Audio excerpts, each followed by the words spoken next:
a special video presentation here.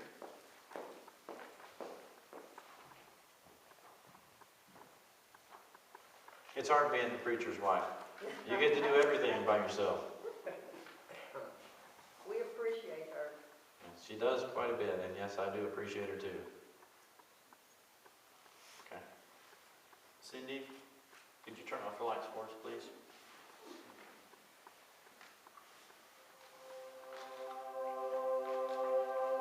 The next day, the great crowd that had gathered heard that Jesus was on his way to Jerusalem. They took palm branches and went out to meet him, shouting, "Hosanna! Blessed is he who comes in the name of the Lord. Blessed is the King of Israel." This crowd praised him. They celebrated his miracles and with great expectation told everyone about him. But they did not know him. They were waiting for someone who would rule with strength and might, but he came as a humble servant. They wanted him to finally bring their people glory, but he wanted to change them so their lives would bring God glory. They were expecting a general who would crush their enemies, but he came saying, "Love your enemies." They thought he could offer them deliverance from their oppressors, but he came offering deliverance from sin. This crowd would soon realize that Jesus wasn't going to be what they wanted, and they turned on him before they ever realized he was what they needed. So as they yelled, "Crucify," Pilate asked Jesus, "Are you a king?" Jesus answered, "I am not that kind of king." His kingdom isn't what you see here. It won't be established by chaos and war. His kingdom is in our hearts. His kingdom is truth. His kingdom is goodness. His kingdom is righteousness. He is the humble king, the king of healing, the king of forgiveness, the king of love. Today, we lift our voices. We cry, "Hosanna, save us from our sin. Come dwell in our hearts. Hosanna, we worship you. Jesus Christ, our King."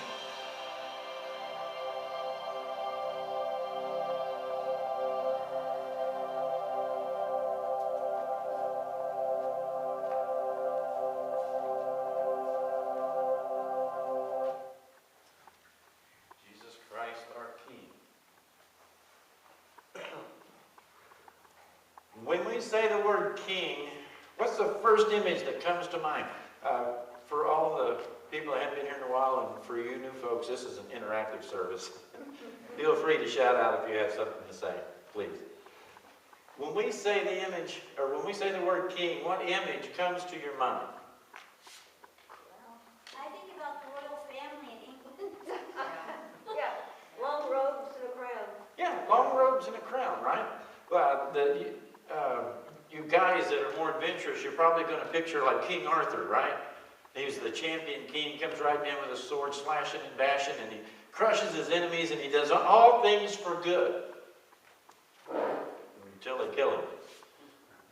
But that's what we think of when we think of king. But you see, Jesus Christ came as a different type of king. As you saw there, he told Pontius Pilate when he was asked, "Are you a king?" "I'm not that kind of king." And I'm going to elaborate on that.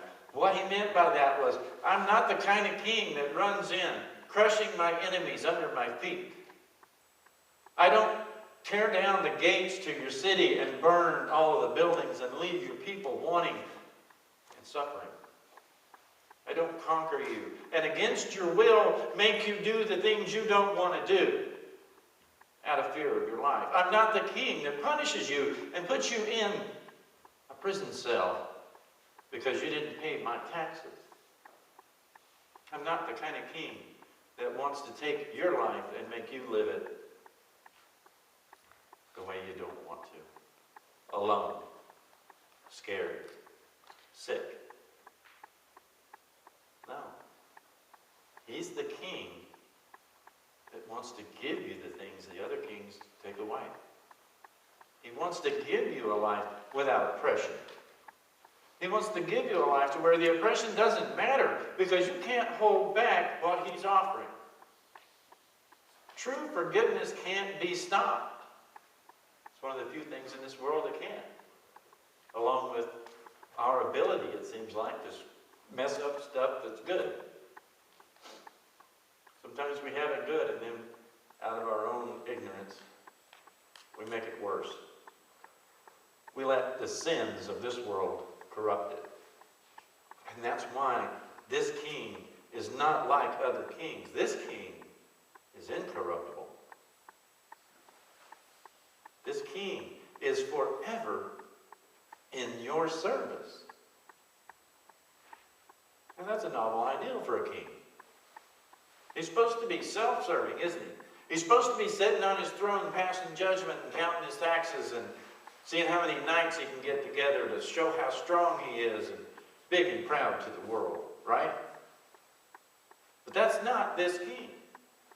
This king goes places that you don't normally want to go because those are the people that need him the most. This king sits down in the houses and eats meals with his enemies, knowing full well that they're going to betray him and nail him to a cross. Well, Palm Sunday is about the realization of what type of king Jesus Christ really was and still is today. You see, he come riding in, but not to conquer. He come riding in to be delivered to his fate. He met with the people, but not to tell them what his orders were and what their lives were going to be like. It was to ask that they accept him and receive the forgiveness that they deserve.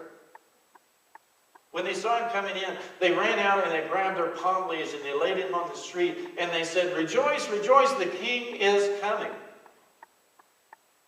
And over the hill, you could see, picture this, there's the sun up there in the sky, and there's a hill, and there's dust blowing around everywhere, and over the hilltop comes this man on a baby donkey. The king has arrived, right? They weren't expecting that. But it was from that very moment on that he began to fulfill the prophecy of his own life. He was there to be delivered over to them, to be judged by them, and to later on be crucified and killed. Because he wasn't the king they thought he was.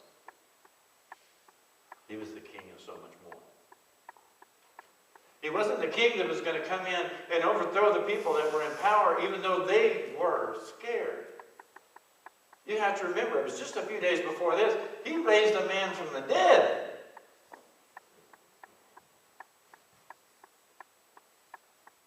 Literally. His popularity was growing. Their power was in jeopardy. People could see him. They could believe in him. They could touch him. Something that wasn't possible with other kings because they're so far above everybody else. But yet with that one single image, everything was said that he wanted people to know about him. He wasn't proud. He didn't wear flowing robes. He didn't come with a bunch of gold and jewelry and sparkly things. And he didn't come to do anything but offer salvation. To offer a correction to a wrong that had happened so long ago that most people hadn't forgot about it. They just heard about it through prophecy because it had been so long. But then they began to realize, wait a minute, this was the stuff that was written. Let me give you a verse. This is from Zachariah. The coming King of Zion is what this is titled. This is Zechariah 9:9. Rejoice greatly, O daughter of Zion. Shout aloud, O daughter of Jerusalem. Behold, your king is coming to you. Righteous and having salvation is he. Humble and mounted on a donkey, on a colt, the foal of a donkey. Why is that so important? Can anybody offer their, and I'll put this out there to you, why is it so important that he came in on a donkey? I mean, if we saw that, it would be absurd. The way we think, I mean, this is the Son of God sitting here to earth.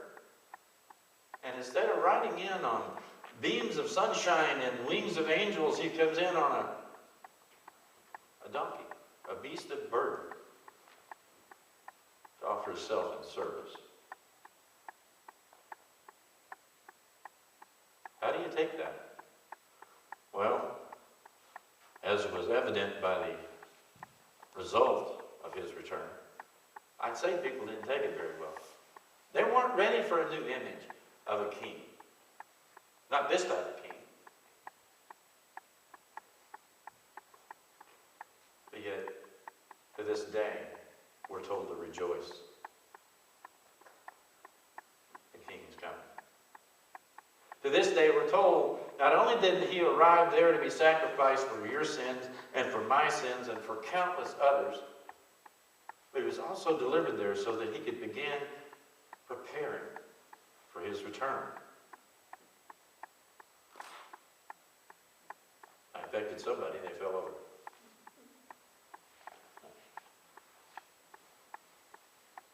He's the king that gives you the stuff you need, not the king that takes what he wants.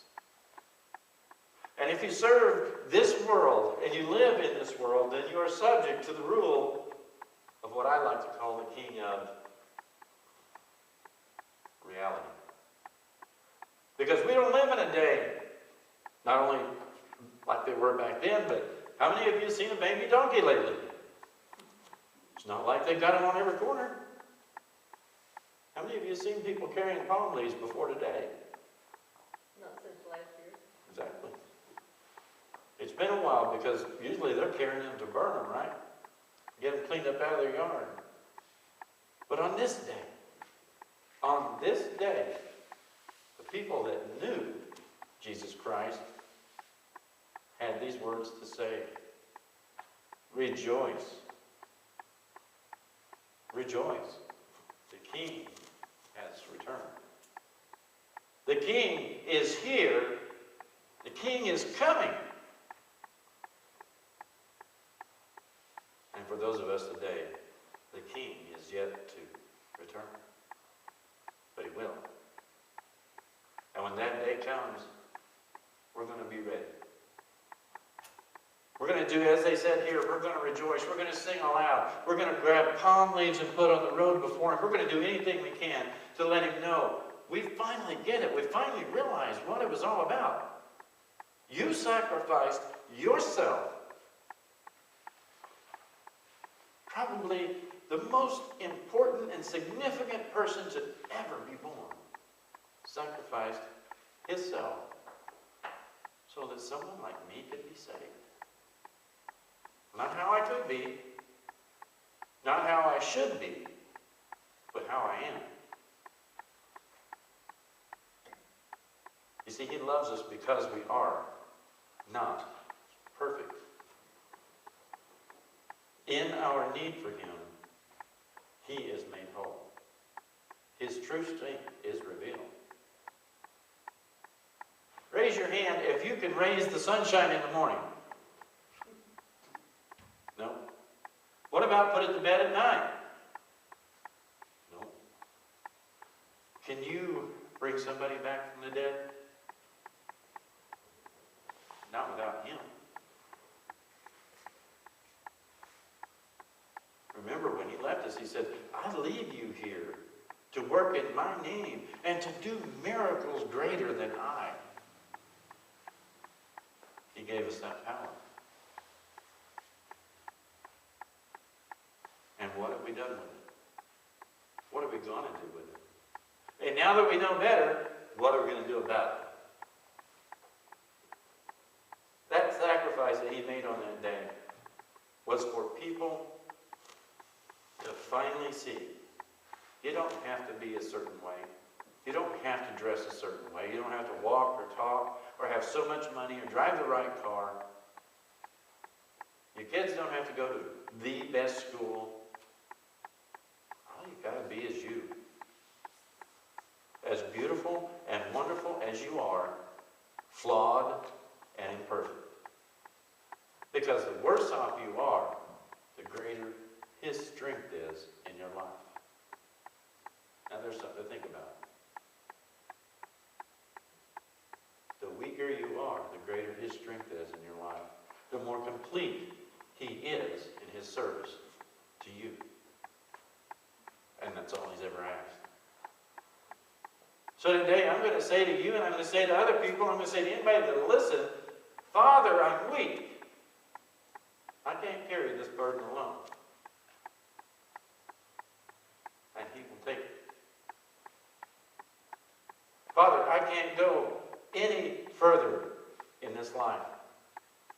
I have been beaten, I have been pushed down, I have had obstruction, and I have had calamity. That was before I had you. Now I've got hope. I've got forgiveness. And on the darkest days, I've got a light that I can hang on to. And in those days when I'm feeling guilty about all the things that I've done wrong, I have you to look forward to because you give me salvation. Salvation from those very sins that has kept me awake for many nights. And I don't think there's a person alive today that can answer this question without answering it to the negative. But have you done all that you could do to be in service to Jesus Christ? If you haven't, welcome to the board of life. Because it says we all fall short of the glory of God. But yet without the glory of God, we are nothing. So yeah, today I admit I'm weak. Today I admit I'm flawed. And if any of you catch me saying anything otherwise, remind me the same way Christ would remind you. You don't have to be something you're not. I forgive you just the way you are. You don't have to be somebody you aren't to receive my acceptance. But if you are lost, come to me and be found. If you're scared, rest in me. I will restore you. If you're in the dark, look to the one light that can make a difference. The light of Jesus Christ, you and I know. And when you realize these things, go tell it. Forgive me for saying this, on the mountain. Go tell it to any and every person that will possibly listen to you. You never know. You never know. When your outpouring of love is the one thing that saves the soul of somebody else. And you never know which person it's going to be. So without having to carry yet another worry around with me, I've decided that it's best and it's safest for me to tell everybody about Jesus Christ. Because the one I don't tell about Jesus Christ might be the one He wanted me to visit. So that's the challenge I make to you. Realize that no matter how much or how many times you get laughed at, joked at, told that you're silly for being a Christian, it doesn't make any difference. Your job isn't to listen to them. Your job is to listen to Christ and to do what He asks. Because you never know how important your one committal might be. As a for instance, you never know. You're walking down the street one day and you see this child, and he picks up a rock and he throws it. And it hits the window of your car and busts it out. Now what do? Keep it PG, folks. You get upset about it, right? You start screaming and hollering. First thing you want to do is you want to tear that kid apart. Oh, wait a minute, I'm a grown up, I can't do that. Where's his parents at? I'm going to go get them. Are you going to be Christ-like when you go to their door?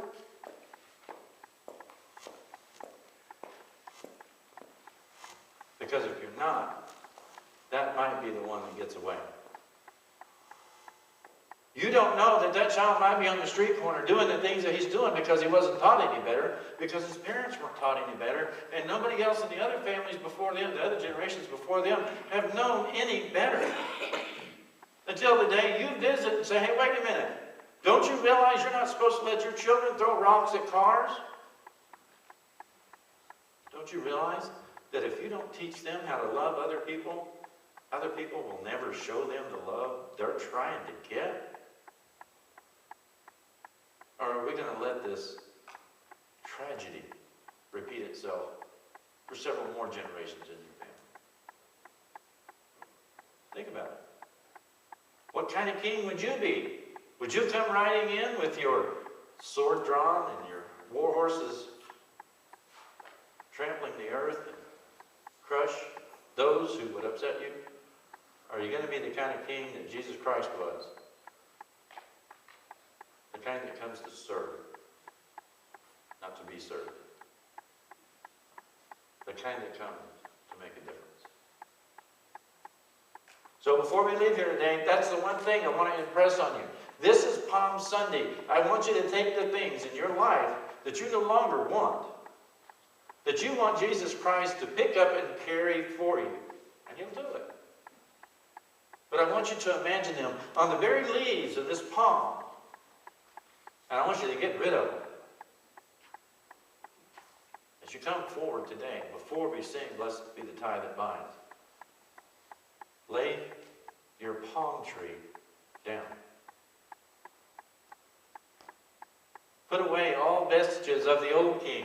The new king is here, one that is in service to you and in service to me. Father, I don't want this worry anymore. Father, this illness, it's more than I can handle. Would you take care of it for me? Because today I'm going to give this. I'm going to leave it at the altar. And I want it to be in service. I want it to be in service to all people. Father, if I am ill, make me well. If I am tired, restore me. If I am sinning, forgive me. If I'm not where I need to be, lead me, and I will follow. Those are the things I'm going to leave today. Let me take away the hurt. Let me take away the pain. I'm going to give that to the Lord. Because I don't want it anymore. And neither should you. Because we have a better way. And we have a better king.